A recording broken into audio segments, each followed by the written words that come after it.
지난주부터 눕기를 강해하고 있습니다. 지난주에 드렸던 말씀을 짤막하게 요약해 드리겠습니다. 눕기는 엘리멜렉 가정에서부터 시작이 됩니다. 엘리멜렉이라는 사람이 있었는데 그 이름의 뜻이 나의 하나님은 왕이십니다. 그런 이름의 뜻을 갖고 있습니다. 배경은 사사시대였는데 사사시대는 우리 성도님들이 아시는 바와 같이 이스라엘의 왕이 없으므로 각자 자기 소견에 옳은 대로 행할 때였습니다. 바로 그때 엘리멜렉이라는 나의 하나님은 왕이라는 이름을 갖고 있었던 한 사람이 있었습니다. 그들이 살았던 곳은 베들레헴인데 그 이름의 뜻, 베들레헴의 뜻은 빵집, 떡집이라는 뜻을 갖고 있었습니다. 그런데 기근이 찾아왔는데 이스라엘 땅에 찾아온 기근이 빵집이라는 이름을 갖고 있었던 베들레헴에도 피해가지를 않았습니다. 베들레헴에 큰 기근이 찾아왔죠. 그것은 하나님의 어떤 계시입니다. 사실은 하나님 백성들, 하나님을 믿는 자들에게 특별히 사사시대에 이러한 기근이 찾아왔다는 것은 한편으로는 하나님의 징계가 될 수도 있고 책망이 될 수도 있겠죠. 왜냐하면 사람들이 각각 자기 소견에 옳은 대로 행했기 때문에 그렇습니다. 그렇다면 각자 자기 소견에 옳은 대로 행하던 바로 그때, 왕이 없었던 바로 그때 하나님은 나의 왕이십니다 하는 이름을 가졌던 엘리멜렉은 그 시대에 다른 사람들이 각각 자기 마음대로 산다 할지라도 믿음을 지키는 본을 보였어야 됩니다. 그런데 누구보다도 먼저 베들레헴을 떠나는 결정을 합니다. 너무 안타깝죠. 베들레헴을 떠나서 어디로 가는가? 모압으로 가고자 합니다. 나의 하나님은 왕이라는 그런 이름을 갖고 있었지만 전혀 자기 이름에 어울리지 않는 그런 선택을 했습니다. 믿음의 선택을 한 것은 아니죠. 그렇게 엘리멜렉의 가족이 2명의 아들과 1명의 아내와 함께 모압으로 떠났는데 모압으로 가서 얼마 되지 않아서 엘리멜렉이 죽습니다.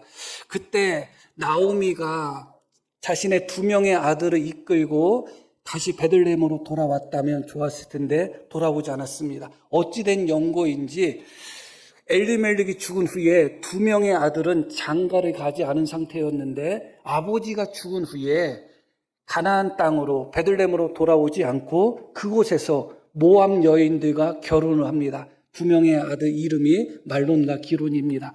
그 땅에서 모압 여인들과 결혼했다는 것은 아예 정착하겠다 그겁니다. 다시는 가나안 땅 베들레헴에 돌아가지 않겠다는 의지입니다. 부정적으로 그들의 믿음이 강화되었습니다. 돌아와야 되는 순간에 돌아오는 선택을 하지 않고 오히려 결혼함으로 말미암아 모압 땅에 뿌리를 박는 그런 잘못된 선택을 했습니다. 그러고 나서 그들은 얼마 안 있다가 또 죽었습니다. 2명의 아들 다 죽었죠. 그 아들들의 이름이 말론과 기론이라고 말씀드렸는데 그 뜻이 병약하다, 병들었다, 허약하다, 쇠약하다 뭐 그런 뜻을 가지고 있다고 제가 지난주에 말씀드렸습니다. 실제로 그들의 육신이 연약하고 병약했던 것 같습니다. 그러나 실제로 그들의 육신의 연약함과 병약함보다 더 문제는 영적 병약함, 믿음의 나약함이었다는 것을 말씀드렸습니다. 아버지가 죽는 순간 그들에게 믿음이 있었다면, 일어나서 다시 하나님께로 돌아올 수 있는 믿음이 있었다면 그 땅의 여인, 모압의 여인들과 결혼하지 않았습니다. 그러나 그들의 믿음은 이미 병들었습니다. 육신이 병든 것보다 그들의 믿음이 훨씬 더 병들었고 훨씬 더 나약해져 있는 상태였습니다. 그래서 돌아가야 되는 그 시점에 하나님께로 돌아가고 가나안 땅으로 돌아가고 베들레헴으로 돌아가야 되는 그런 선택을 해야 되는 그 순간에 그들은 돌아가는 선택이 아니라 모압 여인들과 결혼함으로 말미암아 모압 땅에 정착하는, 뿌리 박는 잘못된 선택을 한 것입니다. 이것은 그들의 믿음이 이미 병들었다. 육신의 질병보다 그들의 믿음의 질병이 훨씬 더 크다 하는 것을 알 수가 있겠죠. 그렇게 2명의 아들들이 죽었습니다. 그렇게 시간은 최소한 10년의 시간이 흘렀습니다.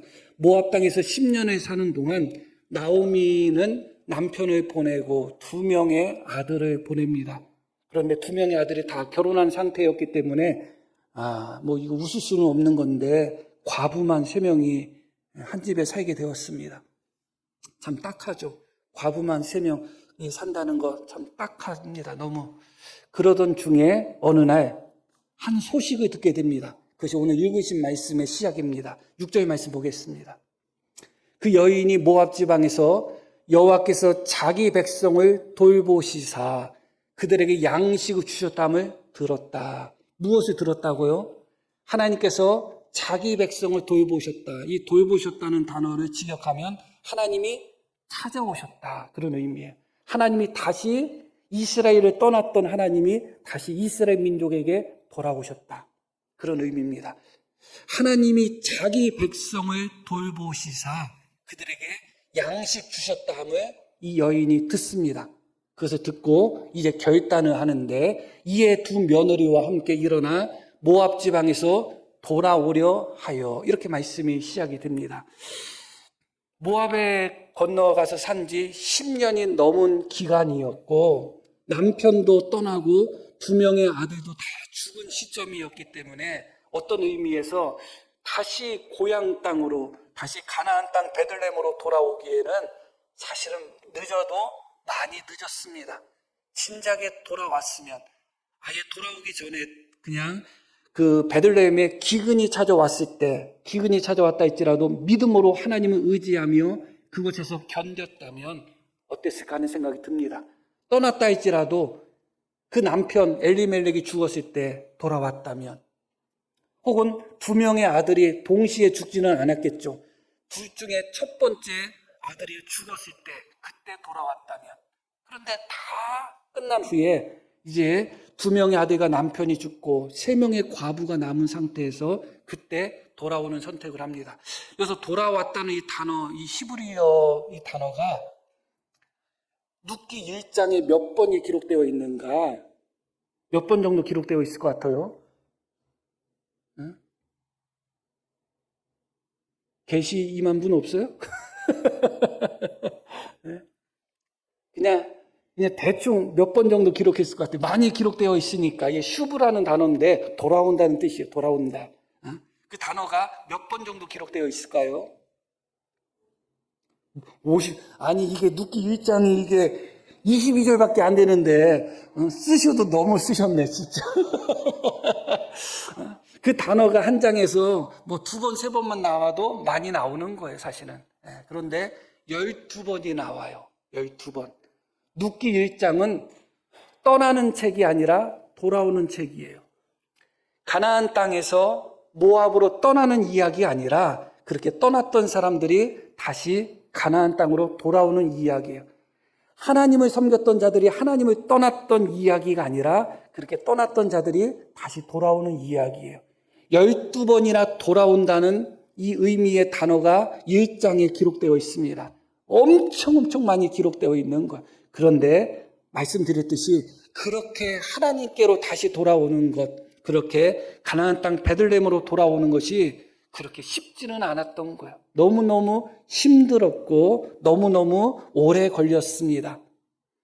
남편과 아들들 다 죽은 후에 그때 비로소 가나안 땅에 돌아오는 선택을 했기 때문에 참 늦은 것이 아닌가 그런 생각을 합니다. 그래도 돌아오는 선택을 했으니까 잘했습니다. 그렇게 나오미와 두 명의 자부가 함께 돌아오려고 하다가 나오미의 마음이 아픕니다. 이 부분은 다음 주에 말씀을 드릴 거예요.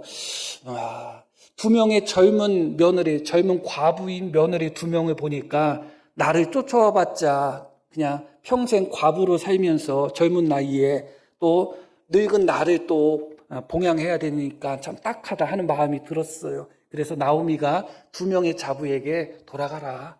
나 혼자 고향으로 가겠다. 그런 제안을 합니다. 두 명의 자부는 어머니를 너무 사랑하기 때문에 끝까지 쫓아가겠다고 합니다. 그러나 나오미가 워낙 완강해서 오르바라는 그런 자부는 자기 어머니, 시어머니, 시모 나오미에게 입 맞추고 돌아갑니다. 그러나 룻은 끝까지 어머니의 하나님이 나의 하나님이고 어머님이 돌아가시는 곳에서 내가 죽겠습니다. 그런 결단으로 끝까지 자기 시모인 나오미를 따라옵니다. 그렇게 모압에서부터 하나님이 선택한 하나님이 돌보시는 가나안 땅 베들레헴으로 이 두 명의 여인이 도착해서 들어왔습니다. 그 말씀이 읽으신 말씀 19절부터 시작이 됩니다. 이에 그 두 사람이 베들레헴까지 갔더라. 베들레헴에 이를 때에 온 성읍이 그들로 말미암아 떠들며 이르기를 이가 나오미냐 하는지라. 이 두 명의 여인 나오미와 룻이 그 고향 땅 베들레헴에 도착했을 때 한 10년 이상 지났다고 말씀드렸죠. 온 성읍이 떠들썩합니다. 이 사람이 정말 나오미냐? 왜냐하면 나오미라는 이름의 뜻이 무엇이냐? 기쁨, 즐거움, 희락, 그런 뜻을 갖고 있었거든요. 그리고 그 다음 절에 나오는 말씀처럼 나오미가 그 베들레헴을 떠날 때는 풍족한 상태에서 떠났어요. 그런데 돌아올 때는 남편과 두 명의 아들 그리고 풍족한 재산을 가지고 떠났는데 돌아올 때는 빈손이 돼서 돌아온 거예요. 그리고 남편도 없이 또 자식들도 없이 과부된 며느리 한 명을 데리고 돌아왔으니 이름의 뜻이 나옴인데 어떤 사람의 이름이 조부자야. 성은 조씨고 제가 다른 성씨 하려다가 기분 나쁘실까 봐 제 성씨 조씨 했습니다. 조부자야.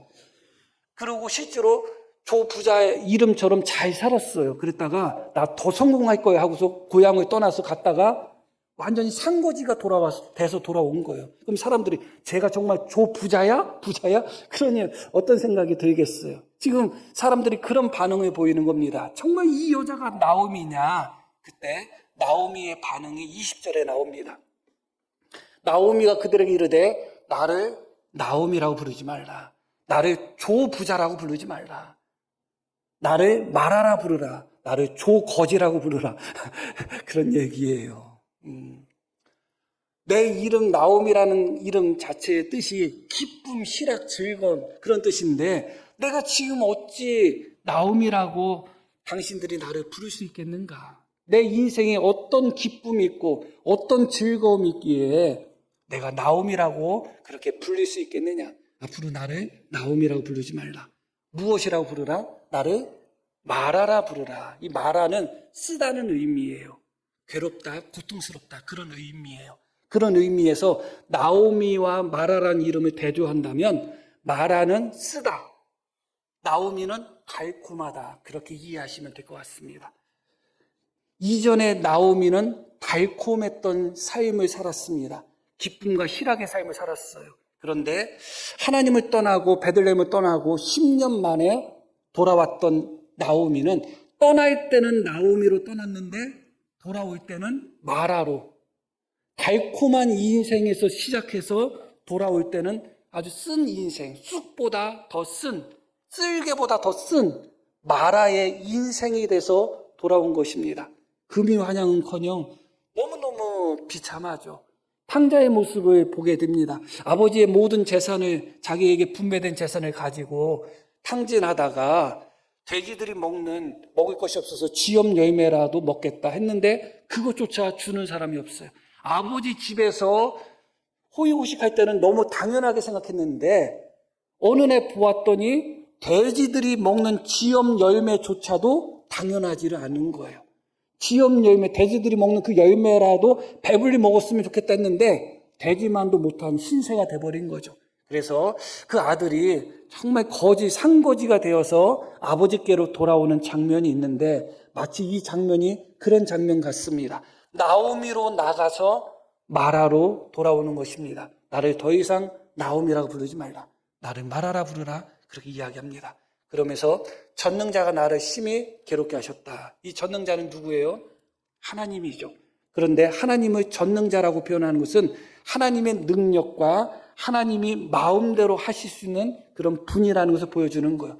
하나님이 그 전능한 힘과 가지고 그 능력을 가지고 나를 하나님이 괴롭게 만드셨다. 나를 하나님이 마라로 만드셨다.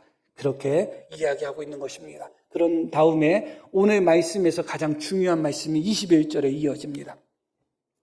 내가 풍족하게 나갔더니 여호와께서 내게 비어 돌아오게 하셨다. 뭐라고 이야기하죠? 내가 풍족하게 나갔다. 이 풍족하다는 단어는 가득 찼다. 그런 의미예요. 그러니까 비어 돌아왔다는 것과 또 대조되는 단어예요. 나갈 때는 나오미로 나갔고 돌아올 때는 마라로 돌아왔어요. 나갈 때는 달콤한 인생, 기쁨과 희락으로 나갔지만 돌아올 때는 쓸개보다 더 쓴 마라의 쓴 인생이 돼서 돌아왔습니다. 나갈 때는 풍족하게 가득 차서 나갔는데 남편, 아들 2명의 재산을 가지고 나갔으니까 나갈 때는 가득 차서 나갔는데 돌아올 때는 비어서 돌아왔습니다. 이 비었다는 단어는 빈손이라는 의미의 단어예요. 빈털터리가 돼서 돌아온 것입니다. 그런데 여기서 중요한 것이 무엇이냐? 내가 풍족하게 나갔다는 이 말씀이 일단은 중요해요. 베들레헴에 기근이 찾아왔습니다. 그런데 기근이 찾아왔을 때 엘리멜렉의 가족, 나오미의 가족들이 그곳에서 나갈 때는 어떤 상태에서 나갔다는 거예요?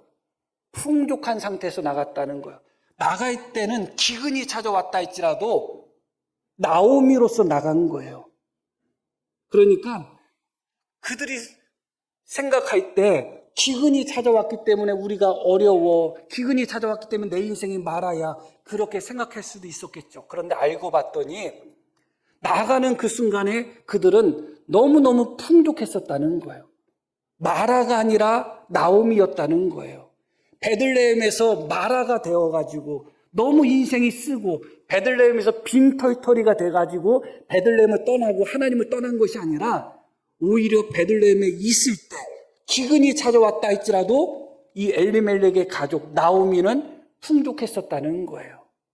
그런데 바로 내가 풍족했을 때 나갔다고 이야기합니다. 마라가 되어서 먹고 살 것이 없어서 빈털터리가 되어서 베들레헴을 떠나고 하나님을 떠난 것이 아니라 내가 가득했을 때 나갔다는 거예요. 내가 나오미로 살고 있을 때 나갔다는 거예요. 내가 풍족할 때 하나님을 떠났다는 거예요. 내가 가득했을 때 하나님을 떠나 모압 땅으로 갔다는 그런 의미죠. 무엇을 보여주고 있습니까?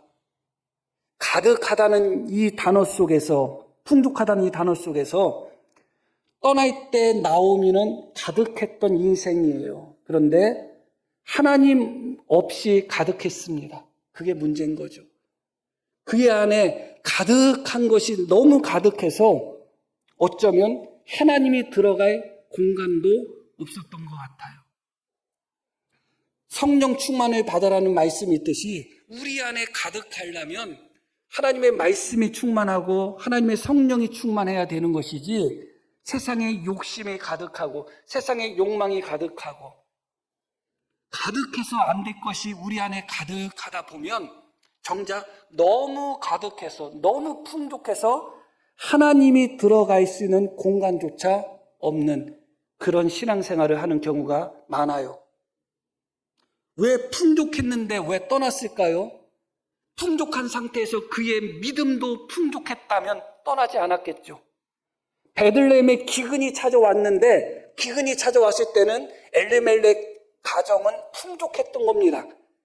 그런데 그들은 기근이 찾아왔으니까 떠나야지 그런 합리적인 이유를 대고서 떠났지만 사실은 그 풍족한 중에 기근이 찾아왔던 그 풍족한 중에 그들에게 있어서 믿음에는 빈곤이 찾아온 것입니다. 사실은 베들레헴에 기근이 찾아왔을 때 먹고 살 것이 없는 양식이 떨어지는 기근보다 엘리멜렉 가정에 먼저 찾아온 것이 무엇이냐? 믿음의 기근이 먼저 찾아온 거예요. 양식이 떨어지는 기근이 찾아와도 그들의 믿음이 충만하고 충족한 상태였다면 하나님을 떠나지 않았겠죠. 베들레헴을 떠나지 않았겠죠. 그런데 문제는 양식이 떨어지는 기근이 찾아오면 우리의 믿음에도 똑같이 기근이 찾아온다는 거예요. 그게 문제인 거죠. 아무리 양식이 떨어졌다 할지라도 내 믿음이 살아있다면, 내 믿음이 풍족하다면 그것을 떠나지 않습니다. 그러나 아무리 풍족하고 아무리 넘친다 할지라도 믿음의 기근이 찾아오면 떠나게 되어 있는 것입니다. 두려운 것은 믿음의 기근이지 양식의 기근이 아닙니다. 양식이 없고 마실 물이 없어서 기근과 가람이 있는 것이 아니라 여호와의 말씀이 부족한 기근의 시대가 찾아오는 것이고, 실제로 우리의 신앙 속에서도 실제로 경제가 어렵고 세상 사는 것이 어렵다고 이야기하죠. 문제는 경제가 어려워지고 세상 사는 것이 어려워진다 할지라도 우리의 믿음의 기근이 찾아오지 않으면 괜찮습니다. 우리의 믿음이 풍족해지면 괜찮아요. 그런데 문제는 경제가 어렵고 살기가 어려우면 세상의 기근보다 내 믿음의 기근이 더 먼저 찾아오는 거예요. 그러면서 우리는 뭐라고 그래요? 먹고 살기 어려워서 신앙생활하기 어렵네요. 그러나 양식이 떨어지고 먹고 살기가 어려워서 신앙생활하기가 어려운 것이 아니라 내 믿음의 기근이 찾아왔기 때문에 그래요. 지금 나오미가 베들레헴을 떠날 때는 풍족한 상태에서 떠났다. 내가 풍족한 상태에서 떠났다고 이야기합니다. 그런데 이 풍족함에 어떤 의미에서 현대적으로 우리가 생각한다면 현대인들은 정말 너무 풍족해서 너무 가득 차가지고 하나님이 들어갈 자리가 없는 것 같아요. 세상에 좋은 것들, 즐거운 것들, 재미난 것들이 얼마나 많아요. 그런 것들이 우리 마음에, 우리 속에 가득하다 보니까 정작 하나님이 들어올 공간이 없는 거예요. 저도 목사이지만 천국에서 살고 있는 목사가 아니라 이 땅에서 살고 있는 목사잖아요. 목사임에도 불구하고 목사 마음 속에, 목사 생각 속에 너무나 쓸데없는 것들이 들어올 때가 참 많아요. 그러다 보니까 정작 믿음의 자리가 없고 하나님의 자리가 없는 거예요. 어떻게 하셔야 될까요? 하나님이 들어갈 자리조차 없는, 하나님이 역사하실 수 있는 그런 공간조차 없이 가득한 상태라면, 그래서 그렇게 가득한 상태에서 떠났다면 하나님이 어떻게 하셔야 될까요? 비우셔야 되겠죠. 비워야지 하나님이 들어가시지 않겠어요? 비워야지 하나님이 참된 것을 채울 수 있지 않겠어요? 세상의 것으로 가득 채우고 그런 상태에서 하나님조차 없이 세상의 것으로 가득 채운 상태에서 하나님이 그를 다시 회복시키기 위해서는 비우는 작업이 필요합니다. 모압에서 10년 동안이 바로 하나님께서 나오미를 비우는 과정이었습니다. 그런데 그 과정이 다이어트 하는 것도 힘든데 영적 다이어트는 말할 것도 없어요. 너무 고통스럽습니다.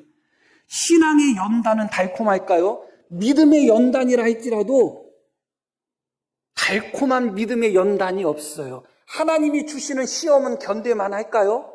하나님이 주시는 시험이 더 독할 때가 있어요. 하나님이 시험을 주신 것이고 하나님이 연단하신 것이고 하나님이 역사하신 것에도 불구하고 비우는 작업, 우리 안에 쓸데없는 것으로 가득해서 하나님이 들어올 자리가 없음으로 말미암아 비워내는 그 하나님의 작업은 너무너무 고통스러울 수밖에 없습니다. 말하라고 표현할 수밖에 없을 정도로 고통스럽습니다. 다시 20절 말씀부터 보겠습니다. 전능자가 나를 어떻게 했다고 나오죠? 심히 괴롭게 하였다. 심히 괴롭게 했다. 21절 뒷부분, 여호와께서 나를 어떻게 하셨다? 징벌하셨다. 전능자가 나를 어떻게 했다? 괴롭게 하셨다. 이것이 나오미가 생각할 때는 하나님이 나를 괴롭게 하시고 하나님이 나를 고통스럽게 하고 하나님이 나를 빈털터리로 만드셨다, 그렇게 고백하고 있지만 맞는 말이에요, 사실은. 그러나 실제로는 하나님께서 왜 나오미로 하여금 이렇게 고난과 고통을 통해서 비우는 작업을 하셨는가? 그 자리에 하나님이 들어가시려고 하는 겁니다. 그 자리를 하나님이 채우시려고 하는 것입니다. 하나님이 우리로 하여금 고통과 고난과 괴로움을 통해서 내 안에 있는 세상의 욕심, 욕망, 그런 것들, 또 쾌락, 또 하나님을 멀리하는 그런 마음들, 그런 모든 것들을 하나씩 하나씩 비우신다면, 하나님이 정말 나를 찾아오시기 위함이구나, 하나님이 나를 채워주시기 위함이구나, 그렇게 믿으시면 됩니다. 그 믿음이 우리 속에 있으셔야 되는 것입니다. 하나님이 들어갈 공간이 없을 정도로 가득한 삶을 사는 것이 그게 나오미인가요? 하나님 없는 달콤한 인생이 정말 달콤한 인생인가요? 나오미가 베들레헴을 떠날 때는 가득한 상태에서 나오미로 떠났습니다. 그런데 하나님은 없었어요. 하나님이 없는 달콤한 인생을 살았단 말이에요. 많은 신앙인들이 예수님을 믿는다고 하면서 정작 예수님 없는 달콤한 인생을 꿈꾸는 사람들이 있어요. 그게 인생 속에 예수님이 차지하는 비중은 거의 없다고 해도 과언이 아니에요. 언제나 예수님은 우선순위에서 항상 두 번째예요. 회사에서도 두 번째, 가정에서도 두 번째, 언제나 두 번째야. 그럼 우리가 생각할 때 그래도 두 번째지? 어디서나 두 번째이기 때문에 사실은 꼴찌야. 친구를 만나는 과정 속에서도 예수님은 두 번째야. 꼭 만나야 되는 친구 있으면 만나야 돼. 취미생활하는 일에 있어서도 예수님은 언제나 두 번째예요. 그래서 우리 마음속에는 그래도 나는 하나님을 두 번째로는 생각하고 있어. 그렇게 생각하지만 모든 것에 하나님이 언제나 두 번째라는 것은 우리 마음속에, 우리 신앙 속에, 우리 믿음 속에 하나님이 안 계시다는 거예요. 그렇게 하나님이 없는 상태에서 가득한 상태로 달콤한 인생, 나오미로 산다는 것이 무슨 의미가 있겠어요? 하나님은 나오미를 비우고 또 비우시고 또 비우셔서 결국 그의 인생을 자기 스스로 나는 나오미가 아니라 마라라고 고백하는 인생으로 만드셨습니다. 그러나 그것이 하나님의 계획의 마지막이 아니에요. 그 빈자리를 하나님이 채우시기 위한 목적이라는 것, 그 빈자리에 정말 가치 있는 것, 정말 소중한 것을 채우고자 하는 하나님의 계획이라는 것을 우리 성도님들은 믿으시기를 바랍니다. 하나님이 비우시면 하나님이 채우시는 거예요. 내가 채우는 것과 하나님이 채우는 것은 달라요. 아이가 어떤 보물 상자라고 상자를 가지고 있고 가득 채웠다고 생각해 봐요. 아이들이 그 상자에 뭘 채우겠어요? 그런데 어느 날 아버지가, 제가 아버지니까 아버지라고 한 거예요. 아까 조시했으니까 이거는 이 정도는 해야 되겠죠. 어느 날 아버지가 자식, 한 7살 먹은 자식 그 상자 안에 모래 있고 사탕 있고 막 그런 걸로 가득 찬 거 보고서 쏟아버렸어요. 그 순간에 7살 먹은 아이는 아프겠죠. 마음이 아프겠죠. 그런데 그렇게 부었다면 아빠 되는 제가 그곳에 무엇을 담겠어요? 롯데리아 햄버거.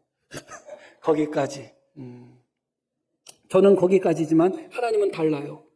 하나님이 우리 인생을 비우셨다고 낙심하지 마시기를 바랍니다. 내가 원하는 것 하나님이 왜 다 빼앗아 가지고 왜 이렇게 비우셨지? 내가 채운 것이 제대로 채운 게 아니에요. 가득 찼다고 해서 좋은 게 아니에요. 채워서는 안 되는 것으로 채웠는지도 몰라요. 그러니까 하나님이 비우시고 하나님이 채워주시겠다는 겁니다.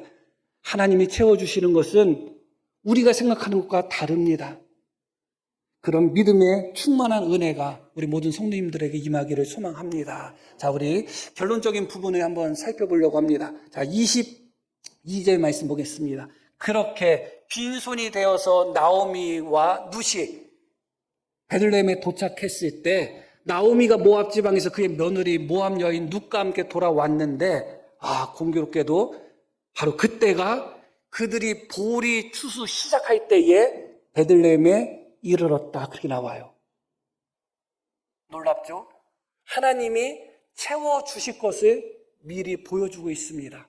그리고 이 룻기를 제가 강의 시리즈로 하기 때문에 이 부분에 대해서는 다음에 또 말씀을 드릴 거기 때문에 이 부분에 대해서는 말씀드리지는 않습니다. 그러나 하나님이 어떻게 빈손이 된 마라의 인생이 된 나오미를 어떻게 하나님이 채워주실 것을 예고편처럼 보여주시는 말씀이 그들이 돌아왔을 때 보리 추수가 시작할 때였다. 추수가 마쳤다가 아니라 시작할 때였다로 우리에게 보여주고 있는 것입니다. 그런데 재미난 부분이 있어요. 그것은 무엇이냐? 6절 말씀 보겠습니다. 그 여인이 모압 지방에서 여호와께서 자기 백성을 돌보시사 뭐라고 나오죠? 그들에게 양식을 주셨다함을 들었다. 그렇게 나오죠. 무엇을 주셨다함을 들었다? 양식을 주셨다함을 들었다. 그런데 그 소식을 듣고 베들레헴에 왔더니 그때 보리를 추수하고 시작했다. 보리 추수는 모든 농작물 중에 가장 첫 번째로 하는 거예요. 그 이야기는 무슨 얘기예요? 보리 추수를 시작했다는 얘기는 그 전에 어떤 추수가 있었다는 거 없었다는 거요? 없었다는 거예요. 그런데 하나님이 베들레헴에 가나안 땅에 양식 주셨다는 소식을 듣고 떠났는데 도착했다 봤더니 그때부터 보리가 추수되고 시작하는 거예요. 그러면 양식 주셨다는 소식을 어디서 무엇을 통해서 들었을까요? 더군다나 모압에서 베들레헴까지 가는 거리가 있습니다. 2명의 여인이 짐을 가지고 아무리 빈손이라고 할지라도 살림살이가 조금은 있겠죠. 빈손으로 이사 간 것도 아니고 떠난 것도 아니고 가지고 있는 짐을 가지고 2명의 여인들이 떠난다면 모압에서 베들레헴까지 거리가 가깝지가 않아요. 그런데 도착했더니 추수가 끝나야지 정상인데, 이미 끝났어야 정상인데 추수가 시작되었다. 무엇을 우리에게 보여주고 있는가? 양식을 주셨다고 할 때 이것은 이미 그들에게 하나님이 추수가 다 끝나가지고 풍년으로서 곡식을 주셨다는 의미가 아니에요. 나오미는 베들레헴 사람이기 때문에 추수철이 언젠지 알았을까요? 몰랐을까요? 알았죠. 아직 추수가 이루어지지 않았다는 것을 알았어요. 그런데 누군가가 하나님이 가나안 땅을, 베들레헴을 하나님이 돌보셔서 풍년을 주셨어. 그럼 우리 같으면 어떤 반응을 보이겠어요? 무슨 풍년이야? 아직 추수도 안 일어났는데 한 달은 있어야지 추수할 텐데 무슨 풍년 주셨대? 우리 같으면 그렇게 반응하겠죠. 왜냐하면 아직 추수가 시작이 안 됐기 때문에 그래요. 그런데 왜 이런 소문이 났는가? 추수는 시작되지 않았지만 하나님이 넉넉하게 비를 주셔가지고 곡식들이 너무 잘 자라는 거예요. 아직 추수는 안 됐지만 곡식이 잘 자라는 모습으로 보고서 사람들이 하나님이 우리에게 은혜를 주셔서 양식을 주셨다, 그렇게 한 것이죠. 자, 제가 드리고 싶은 말씀은 뭐냐? 만약에 나오미가 아직 추수 시작도 안 했는데 무슨 양식을 주셨다고 해? 그러고 머뭇거렸다면 어떻게 됐을까요? 그러고 나는 베들레헴의 추수가 다 끝난 상태에서 하나님이 정말 풍년을 주셨던 것을, 곡식을 다 거둔 상태에서 그 소식을 들으면 난 그때 가야지 하고 그때 갔으면 어떻게 됐을까요? 이미 추수는 다 끝난 상태였겠죠. 이스라엘 백성들에게 있어서 특권은 이삭 줍는 특권이 있습니다. 벼나 그런 것을 빈다고 할 때, 밀이나 보리를 빌 때 그 이삭이 떨어지잖아요. 그러면 이스라엘 백성들은 떨어진 이삭은 주울 수가 없어요. 그 땅 주인은 가난한 사람이 주셔야 돼요. 무슨 말씀인지 아시죠? 그러니까 떨어진 거 또 줍고 떨어진 거 또 줍는 거 아니에요. 낫으로 뱄을 때 손에서 떨어져 나갔다 그대로 놔둬야 돼요. 그게 가난한 사람들에게 주신 하나님의 특권이고 은혜예요. 그래서 이삭을 줍는다는 것은 정말 이삭 줍기를 통해서 많은 곡식을 얻을 수가 있어요. 그래서 우리가 2장부터 보면 빈손으로 갔지만 룻이 한 번도 자기 시어머니에게 빈손으로 간 적이 없어요. 이삭 주우러 갈 때마다 하나 가득씩 이삭을 주우러 갑니다. 그런데 만약에 나오미가 아직 추수 때가 안 됐는데 뭘 풍년이야, 나는 추수 다 끝난 다음에 하나님이 풍년 주셨다는 소식을 들으면 그때 갈 거야 하고서 갔다면, 이미 추수가 다 끝난 후에 갔다면 어떻게 됐을까요? 이삭을 주울 수가 없죠. 그냥 거렁뱅이처럼 빌어먹을 수밖에 없는 거였습니다. 드리고 싶은 말씀 무엇이냐? 모압에서 10년 동안 있는 동안 남편이 죽었을 때도 돌아오지 않았고 아들 2명이 결국은 죽은 후에 그때 비로소 나오미는 가나안 땅 베들레헴으로 돌아올 결심을 합니다.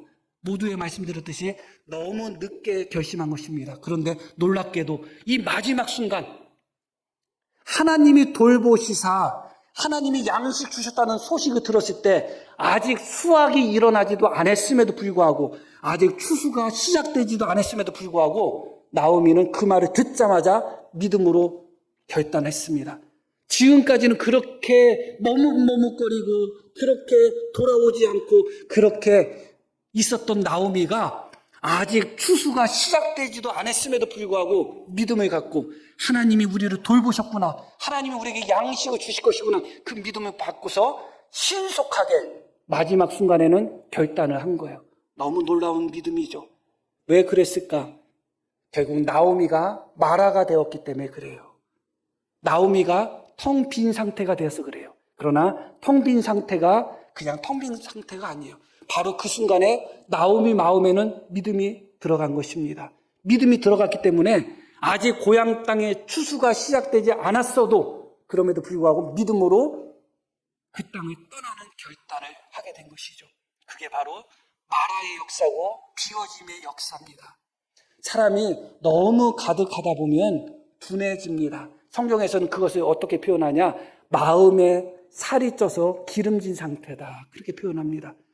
마음에 살이 쪄서 기름진 것처럼 너무 풍족하다 보면, 너무 채워져서는 안 된 것으로 채워지다 보면 무감각해져요. 말씀에도 무감각해지는 겁니다.